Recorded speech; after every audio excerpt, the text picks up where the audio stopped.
what's up happy people and welcome back to Fishing Adventures with Jetro TV. So guys, sa episode naman natin ngayong araw ay samahan nyo akong maglakbay tayo, mag-travel tayo. Dahil nga sa kasalukuyang sitwasyon ngayon sa Cornish na for the meantime pinagbabawal po muna nila. So hindi natin alam kung ano yung reason o ano. Tapos yung may iikot ngayon na image sa social media na may bawal ang fishing sa Cornish, pero yung image na yon is hindi po yun legit, okay? Hindi po yun guys legit na galing talaga sa ministry o ano, wala, bali gawa sa AI lang yon, okay? Pero may mga kaibigan na po tayong naka-experience na masita sila ng security na pinapatigil muna sa pag-fishing sa Cornish. So hindi po tayo guys magti-take chances natin na baka matulad tayo nung nakaraang mga years, last year ata yun o ganun, na nakaranas tayo ng yung mga iba nating kaibigan is nakamulta guys at nahuli sa pag-fishing sa Cornish. So hindi natin hahayaan na maulit yun. So much better guys na umiwas man na tayo sa may Cornish. So ang gagawin natin ngayong araw guys is mag-ikot-ikot tayo mula sa may Cornish kung saan ba yung pinakamalapit na mga fishing spot na pwede nyong mapag-fishingan na legal, na safety po kayo. Okay? So samahan niyo ako guys. Tara, let's. Guys, ito po yung tatawag nilang Friday Beach. Yan. Pero ang problema dito guys is maliit lang yung space. Okay? So siguro mga 200 meters lang yung maano mo dun. Kaya tsaka maganda rin dito mag barbecue kayo, banding ng mga friends, gathering, okay? So pag kumaka-fishing, okay din mag-fishing, pero paunahan na kayo sa pwesto kasi napakaliit lang. Okay? Okay guys, so lahat pala ng mga fishing spot na mapuntahan natin ngayong araw is ipipin ko lang yung location at saka ipin sa my description or sa comment section. Okay? So it would be easier for you guys. Okay? So next stop at the other side. Hey, tara, let's.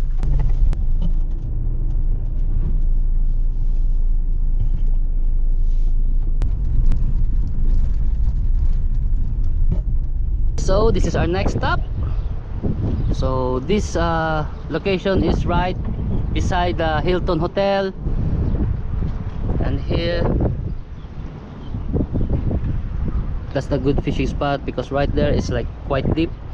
But the problem here is you see a lot of stones, so you need to bring a lot of extra rigs for you guys. Okay. So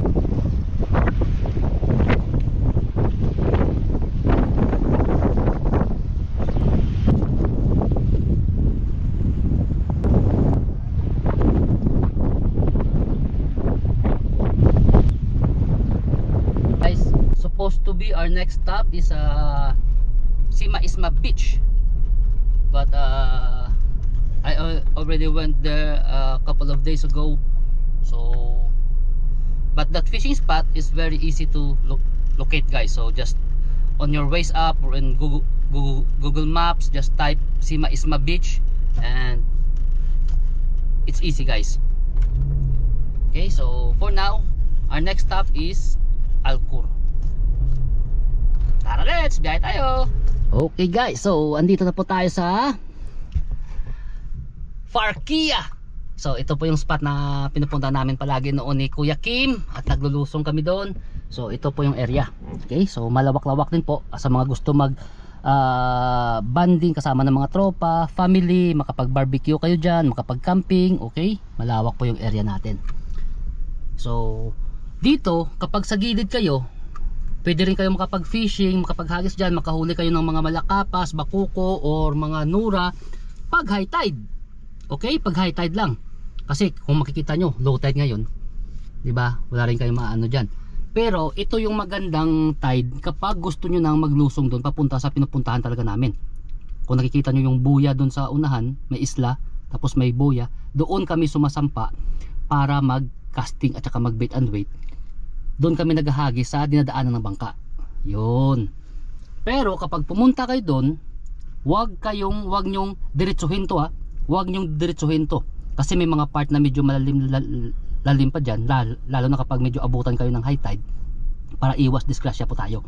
May mga part pa dyan na medyo malalim. Ang gagawin nyo guys, kapag pumunta kayo doon, dito muna kayo dumaan sa gilid. Okay? Dumaan kayo dito sa gilid. Pag makita nyo yung pader na yan, yung pader, yan, pwede na kayo unti-unting lumusong papunta doon. Kasi nga, kung makikita nyo, may sandbar, yun, napakababaw na doon. Para at least safe kayo guys, papunta doon sa buya. Alright?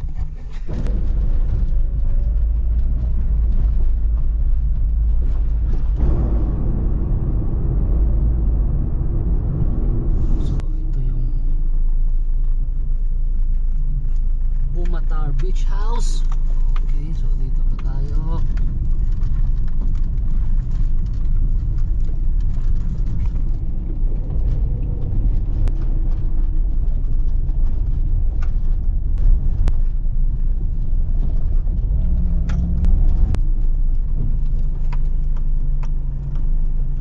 So ito pa yung isa sa pwede nyong mapuntahan at saka makapag-relax kayo, makapag-fishing, makapag-camping, okay, makapag-swimming. Ito guys yung Bumatar Beach House. Ito yan sa may part pa rin ng Alcor, dito sa may Farquilla sa looban. Ayan, pwede rin kayo makahagis no? Doon banda sa medyo malalim na part na yun no? Ano? Tsaka doon din kami nagpesto noon ni Jojo. Yan yung isla na yan, ang daming crabs dyan guys sa palibot nyan. So pwede rin kayo dyan makapag-fishing. Okay.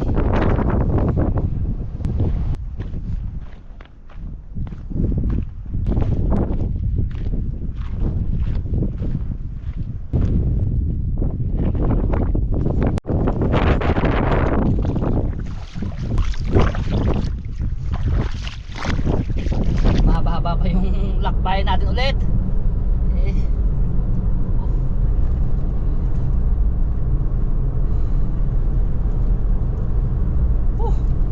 Road trip. Okay. Winter camping guidelines from Ministry of Environment and Climate Change. Do not leave or pour waste in undesignated places. Do not light a fire directly on the ground. Compliance with camping requirements. Commitment to the designated camping areas. Commitment to security and safety instructions. Okay. So, yan po ang mga guidelines dito. Okay, so tara, let's.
Novi.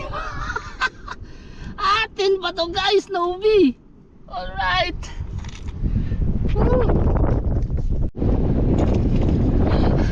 Okay, so ito po yung banana na nakuha natin doon. Grabe. So hugasan mo natin guys, para at least matanggal yung mga dito sa hook niya at sa kawan niya.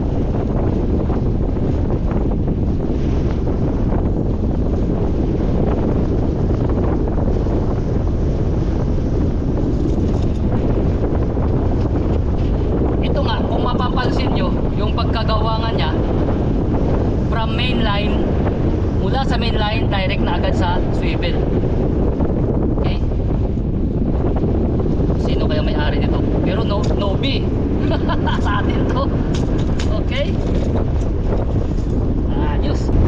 Okay, biyahe na tayo guys. Biyahe na tayo kasi punta pa tayo sa kabila nito, dun sa Iraida papunta dun sa may Purple Island. Yun na po yung last natin na ano muna, yung sa may Purple Island. So mga 3 fishing spot pa yung punta natin.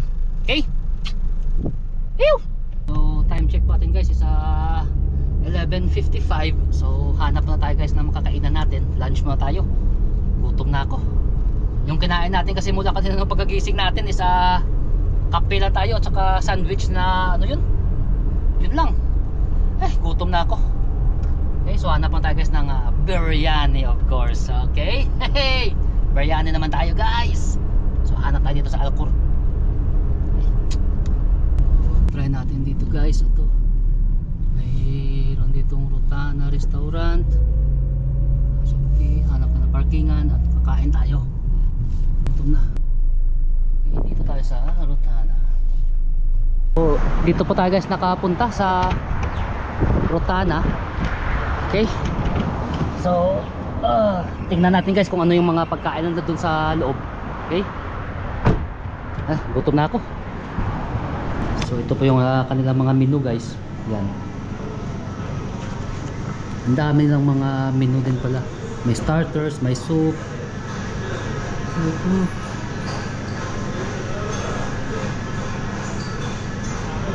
salad appetizers, mga grill, barbecue. Ito na yung mga chicken biryani na hinahanap natin palagi guys. Okay, fried rice, noodles. Ito, dami nilang Filipino food guys. May tapsilog, bangsilog, sisilog. So pag mga breakfast, ganda. Okay, ganda naman. Katapos natin kumain dito, diretso muna tayo sa Iraida Beach. Then from Iraida Beach, diretso tayo dun sa may Purple Island. Pasok tayo sa may Purple Island. After that, after ng Purple Island, diretsuhin pa natin dun sa may dulo kasi may mga beach area pa dun na ma-share din natin sa inyo guys. Okay, yun na lang. 3 fishing spot lang guys yung pupuntahan natin muna. Tapos next na episode naman natin yung doon naman banda sa Shamal Road papunta sa Alroways. At saka sa next episode kung anohan natin, doon naman papunta sa Dukhan, and next doon papunta sa Inland Beach. Okay, kain mo tayo. Isa sa maganda ngayon, kasi kaninang umaga nag live video ako. Pagka live video ko, nakakita na yung isa nating follower dito na taga Alcor, nag-order sa atin guys ng Lior at saka mga jig. So mamaya i-deliver din natin sa kanya dito. Ito na po yung biryani natin. Grabe, umaakaw guys. Umaakaw sa bowl. Okay, so may libre pa tayong soup. Yan, may soup tayo. Yan tayo kumuha ng bulalo kanina kasi napakalaki lang ng order, ng yung isang order. So wag na lang. Wala, may libre naman tayong sabaw. Okay, so kainan na tayo guys. Kain na. Taray, gutom na talaga.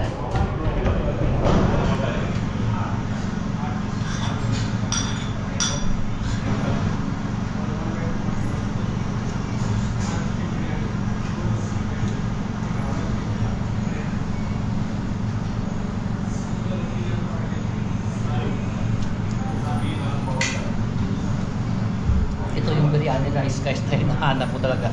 Grabe. Rice pa lang, panalo. Subukan natin yung chicken nila.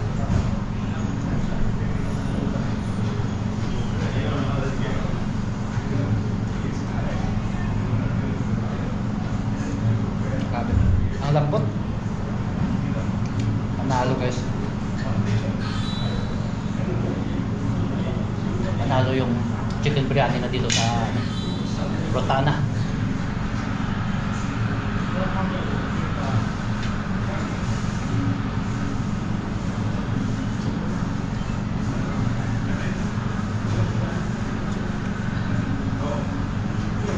Ito pala guys yung libreng sabaw natin na bulalo soup.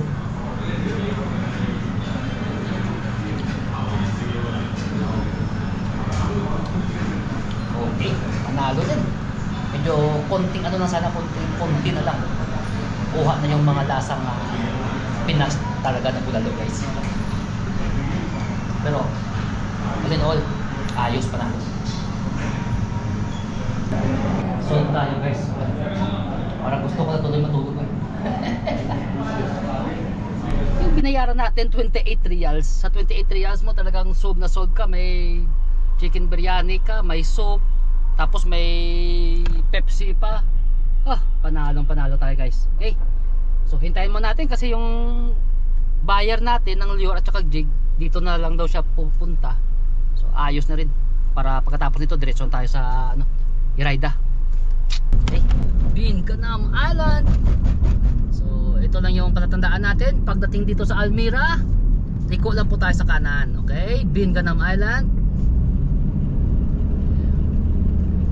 So diretso na po tayo.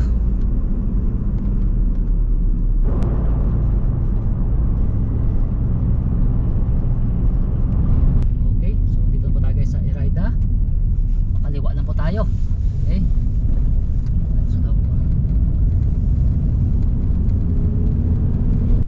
So andito tayo guys sa Iraida Beach. So ito yung makita nyo doon, yung Yamas Island. So bawal na bawal po doon pumunta na mga istorbo ng mga ibon at saka yung mga itlog nila. So pero dito sa Iraida napakalawak guys ng area. Okay? Hawak na area na pwede kayong makapag fishing at saka okay, yan. Yan po yung Yamas Island. Okay, dito sa Iraida napakalawak po guys ng area na pwede nyo mapag-fishingan, maka-swimming, camping, okay, barbecue, tsaka makipag banding sa mga friends, family. Ang ganda dito guys, napakalawak ng area po. Okay, yan. So kung mag-fishing talaga kayo, para may mahuli kayo kailangan nyo lang maabot yung part ng kantil na yon. Nakita nyo yung blue na part, yan, kantil na yan, medyo malalim-lalim na part na dyan. So pwede na kayo makahagis dyan. Okay, okay, so dito po tayo sa Binganam Island, a Flower Age Spring Program Camp. Okay, so pasok na po tayo dito pa kanan. Alright.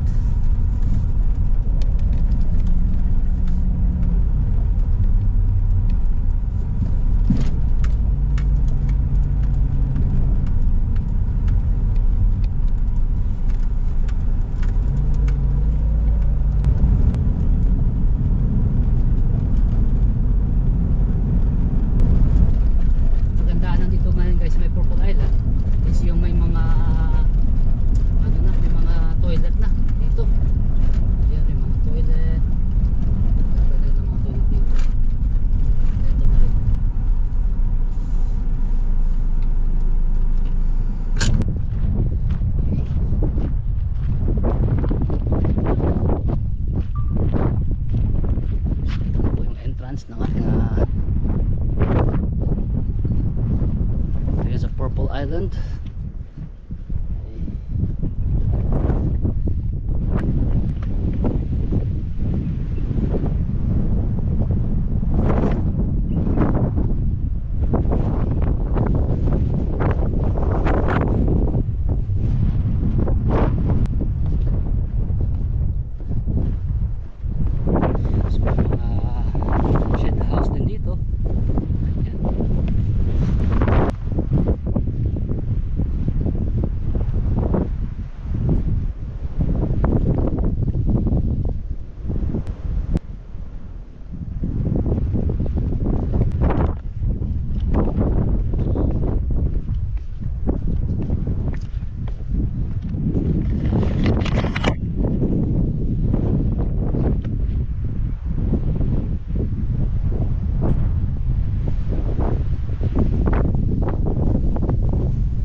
yung kabuuan ng bridge dito sa island.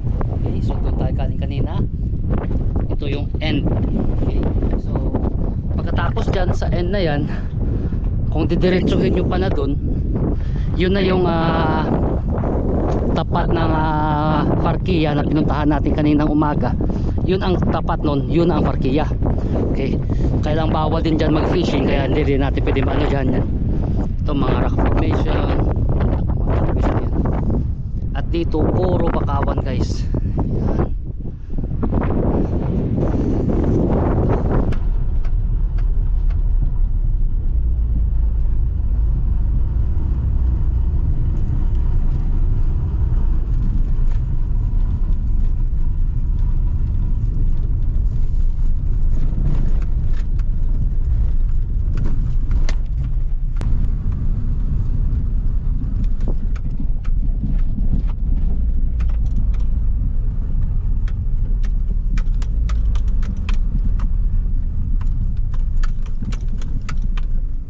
Okay, so andito na po tayo sa ating fishing spot guys, sa may Purple Island. Kung makikita nyo, grabe ang lawak po ng ating mapag-fishingan, mapaliguan ng mga bata. Safe po maligo ang mga bata kasi nga napaka babaw dito. Okay, lawak, pwede ka mag-barbecue, mag-camping kasama ng mga friends, family. At kung mag-fishing naman kayo guys, yung pinupuntahan ko kasi dito is yung maglulusong pa ako. Kung makikita nyo doon sa mga previous videos ko, yung sandbar, yun ang nilalakad ko guys, papunta doon sa may sandbar. Tapos magpakanan ako ng hagis papunta sa dinadaanan ng bangka doon sa mga buya. So yun po ang fishing spot natin dito. Pero sa gilid, dito sa may gilid, kapag mga high tide lang, makakahagis din kayo kahit paano, makakuha kayo ng mga malakapas o mga bakuko ng mga maliit. Ganun din. So depende sa inyo kung anong mga trip nyo guys. Pero ang sa akin kasi, doon kasi ako pupunta sa may sandbar, naglulusong. Okay, grabe ang init, lahat ng lakbay natin. So ipin ko na rin to guys tong location, okay, para easy po sa inyo ang pagpunta dito. Okay, so pagkatapos natin dito guys, pahinga tayo muna ng konti, mga 20 minutes kasi grabe sobrang init. Last natin na pupuntahan yung dulo na ng daan kanina, doon banda. So tingnan natin doon para mapin ko na rin yung mga location para easy po sa inyo. Alright, grabe init.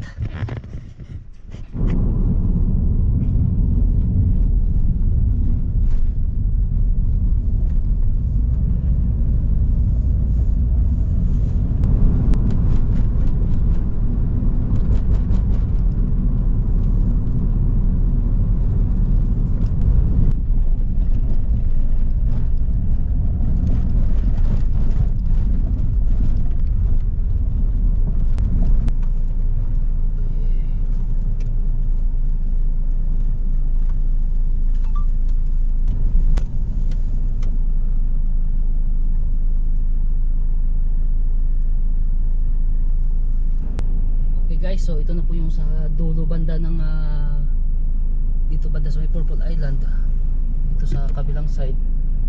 Kaya dito parang maputik at saka mabato din, pero maganda sana kung makapwesto dun sa dulo ng mga jetty na yan, no? Yun, o kaya dito sa may kabila. Ang ganda, ang lalim na, oh. Wow. Okay guys, so hanggang dito lang po yung road trip, fishing spot hunting sa araw na ito guys. So marami-rami na rin po tayong mga fishing spot na napuntahan na para ma-share ko po sa inyo. Okay, so lahat po ng mga fishing spot na pinuntahan natin is naka-pin location. So ilalagay ko na rin dyan sa may pin location sa description or sa comment section below. Okay, so just don't forget guys, kung nagustuhan nyo pong video natin para sa araw na to, isang like or subscribe, at don't skip ads lang guys. Kasi po ang konting hiling ko sa inyo. Okay, so just don't forget, spread love, always be happy, and just enjoy fishing.